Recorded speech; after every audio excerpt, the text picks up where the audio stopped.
ఇప్పుడే మనం చూసుకున్నట్లయితే ఈరోజే ఈరోజే పిఎం కిసాన్ నిధులు అయితే విడుదల కాబోతున్నాయన్నమాట. సో దేశవ్యాప్తంగా రాష్ట్ర వ్యాప్తంగా కూడా మనకి రైతులందరికీ కూడా పిఎం కిసాన్ డబ్బులు ఈరోజు అయితే విడుదలైతే చేస్తూ ఉన్నారు.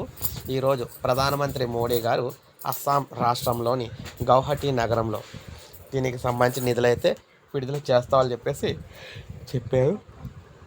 ఈ కార్యక్రమం దీనికి సంబంధించి అన్ని ఏర్పాట్లు కూడా పూర్తి అవడం అయితే జరిగిందనమాట. అన్ని ఏర్పాట్లు కూడా పూర్తి అయితే చేశారు. ఇప్పుడు నేరుగా రైతుల ఖాతాలకు డబ్బులు అయితే విడుదల చేయడం ఒకటే అయితే ఉందన్నమాట.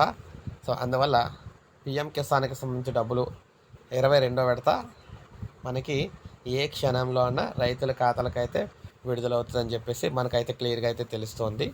ఎవరైతే గతంలో ఈ కేవైసీ చేయించుకున్నారో వారందరికీ కూడా నిధులు అయితే విడుదలవుతాయి. ఈ కేవైసీ చేయించుకున్న వారికి మాత్రం డబ్బులు అయితే రావని చెప్పేసి కేంద్ర ప్రభుత్వం క్లియర్గా తెలియజేయడం అయితే జరిగిందనమాట.